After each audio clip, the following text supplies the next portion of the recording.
Hey everybody, thank you for stopping by. My name is Dave, also known as the Vintage Paperback Reader. Appreciate you stopping by the channel and checking out what I have to say. So, it's been a long time since I've made a last video, which may have been a couple of years now, I haven't checked. But in the meantime, of course, I've been reading and been devouring your YouTube videos, and really that's kind of stoked the creative fire that's been kind of smoldering below the surface. So I thought I'd just give this another shot, see how it goes. And I thought I'd begin with a bit of a recap of my October reads. Now, October for me, as for many people I know from watching your videos, is devoted to, the horror novel genre, as well as for me, watching cheesy ass horror B movie sort of things. Didn't get a lot of that done, but I did get some reading done. So without any further ado, let's start this off. I've got four to talk about. I'll try to keep it relatively short with each one. This first one is called Blood Rights by Barry Nazarian. Never heard of this guy, so this is the first read that I have had of this person's work. And this came out in May of 1980 on Signet, I believe. Yep. And this is the first paperback printing. Kind of beat up, but that's okay. And yeah, cover drew me in. I mean, I'm not ashamed to admit that. This also turns out, I never heard of the author before, but I did a little bit of research when I got home and after picking it up. And this turns out to be his first novel. And, in a lot of ways it reads like that, but I'm jumping ahead. So the basic premise of Blood Rights is it's a serial killer sort of story who targets girls at these prep academies in New England, New York area.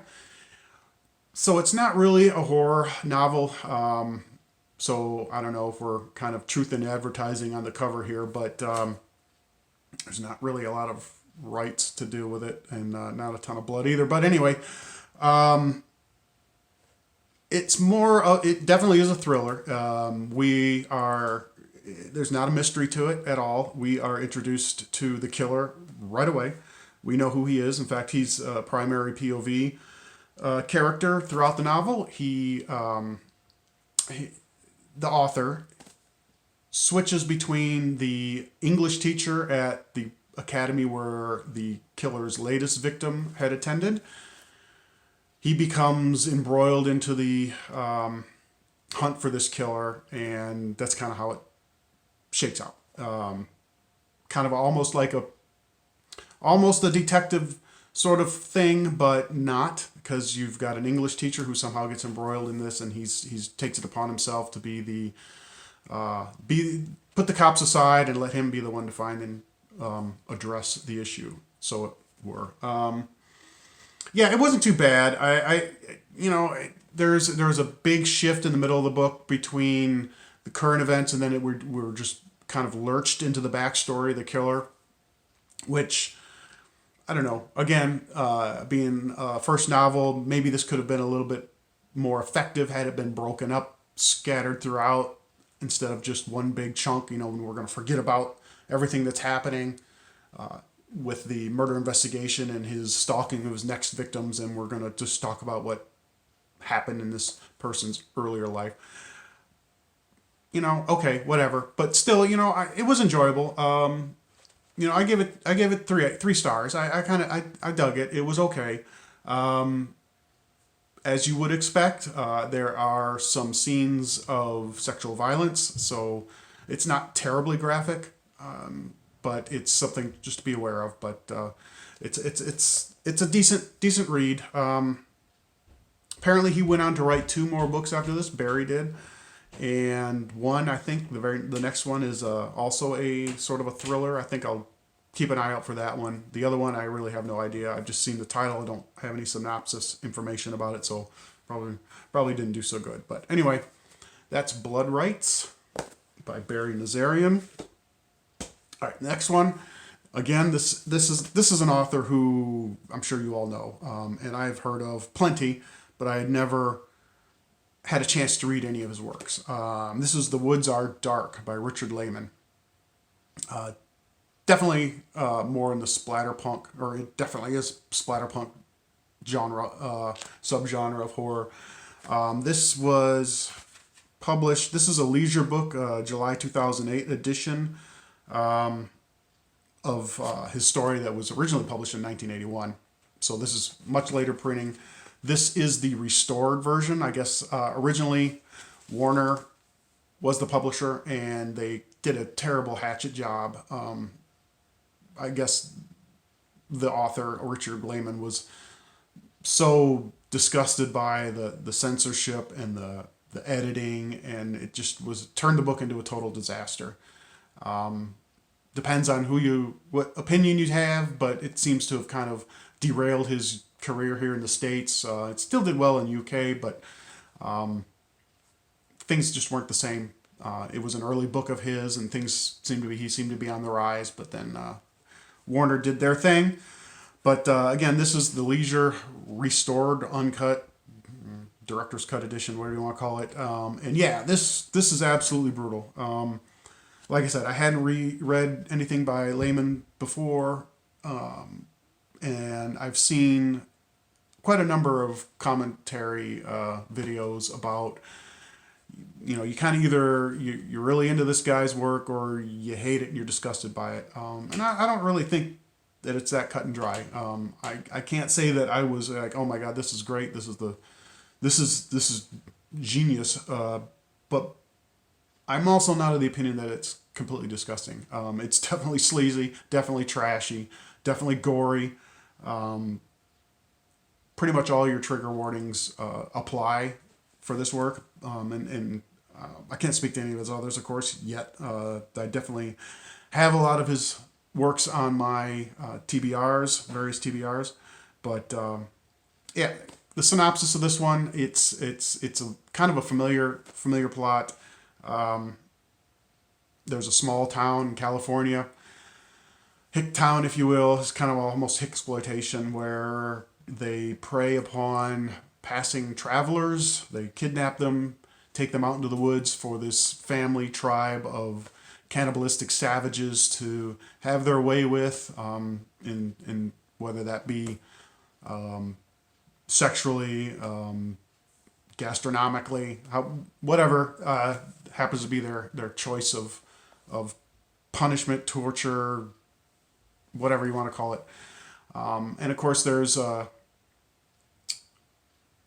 family that gets involved, and then there are two individual girls who are traveling going on a camping trip. Yeah, it's just a story of survival, basically. And I thought it was interesting. Some of the things we got a little bit out of whack. The father, for example, of the family, he seemed to really he really went into a different direction than one would expect in this kind of situation. But he was all in, and that's cool, but definitely unexpected. And the wrap up was felt a little bit rushed, felt a little bit trite.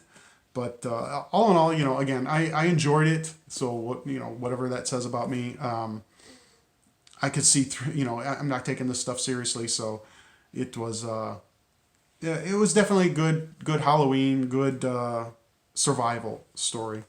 So yeah, that's Richard Lehman, The Woods Are Dark. Again, here's kind of a theme. There's another rather well-known horror author that I have never read before until now, and this is Ramsey Campbell, The Hungry Moon. And this is a Tor paperback. Let's see. 1986. It was published in June of '87. First Tor printing. Yeah, so Ramsey Campbell, British horror writer of some renown. Again, he's been on plenty of my TBRs. Just haven't gotten around to picking one up.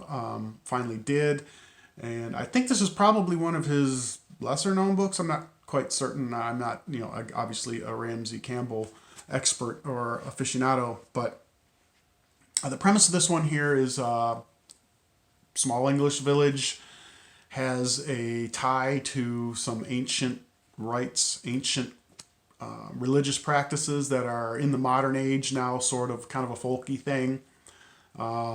kind of think Wicker Man, but not as sinister at first. And along comes an American evangelical and his entourage of worshipers who kind of co-opt this whole festival and are determined to eradicate it by questioning the townspeople's faith, basically. And I kind of really dug the theme here of how evangelicalism and religious fundamentalism, how it can warp the message that, in this case, Christianity actually has, and can be used to brainwash and otherwise entice a population to take on a more violent role towards non-believers or others. And so that was a big part of this story. Of course, what happens is the evangelical gets a little bit more than he bargains for, and some of that ancient religious doctrine or dogma kind of manifests and kind of puts his plan into a little bit of a downward spiral. Things don't go as planned, let's put it that way. As far as the writing itself, I was initially struggling with this one. Ramsey throws so many characters at you so quickly, and many of them have a minor role. Many have a major role that happens later, but then the way you're introduced to them, it's so rapid fire. You're given names and brief descriptions of the relationships to other characters, and then you're on your own. So about a quarter of the way through the book, it's where things started settling down, and I think we got to know every person in the village and then some. And after that, after digesting who was who and what role they had to play, at least initially, it became easier to follow along, at least for me anyway. But yeah, so this was okay. I wasn't totally blown away by it, but I didn't put it down. I didn't DNF it, so it was I would give it another 3 stars. Again, the wrap up seemed a little rushed, but I don't know if that's a theme or whatever this time around. But other than that, interesting. All right, and finally for October, which is actually the first book I read in October. This is another author, yet again, that I had never read before.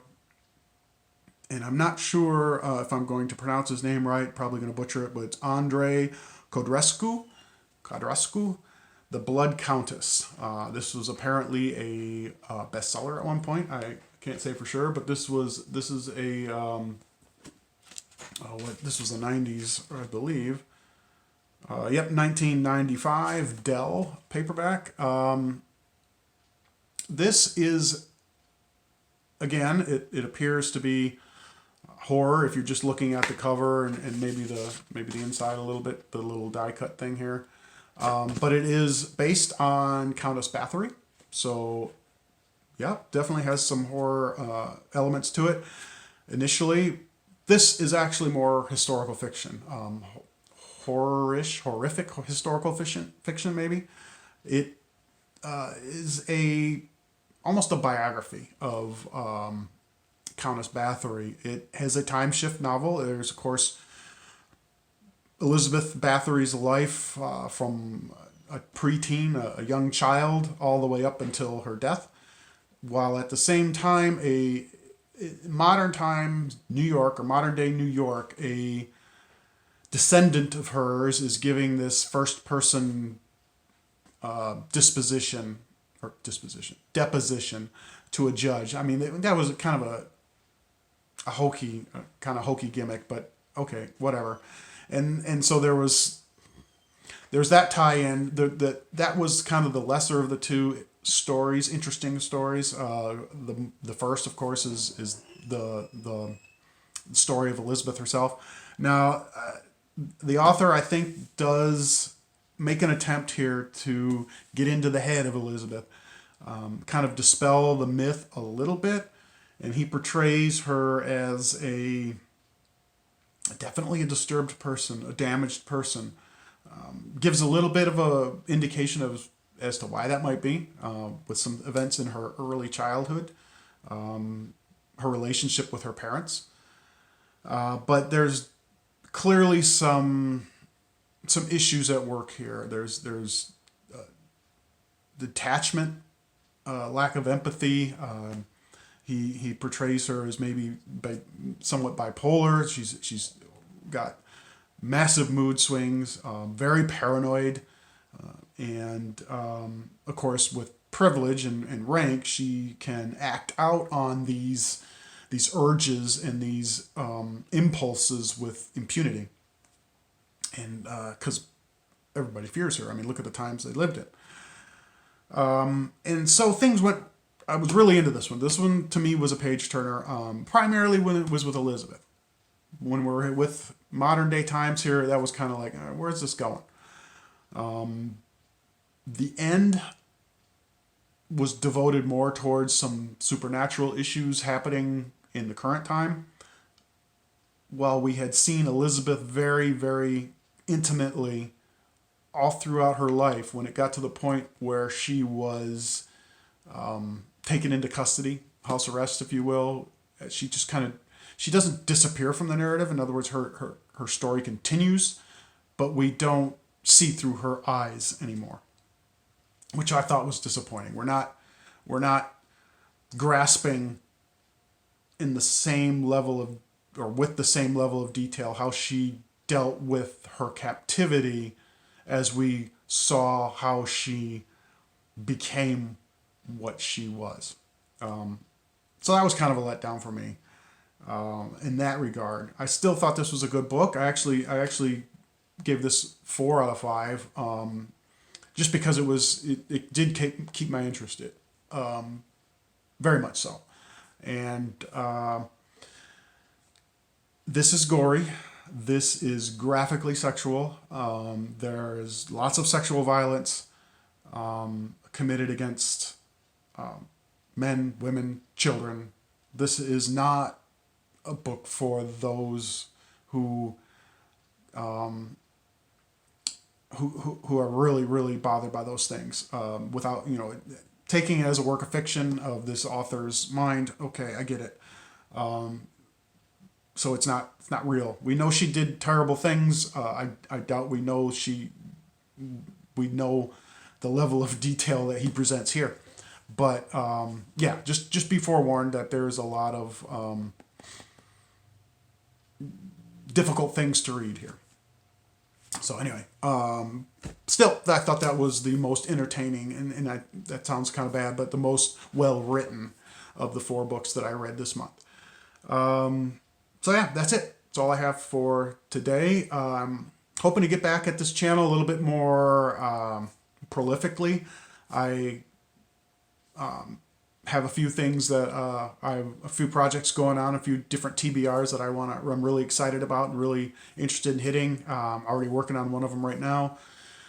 So I hopefully will be back in not too long to talk to you more about that. So please, if you enjoyed this video, I know it's only technically it's the second one, but this could literally be considered the first video of this channel. So but if it's interesting enough, if I'm not flubbeting enough and not rambling enough, please, I encourage you to hit the like button, subscribe, and I look forward to coming back at you in the near future. All right?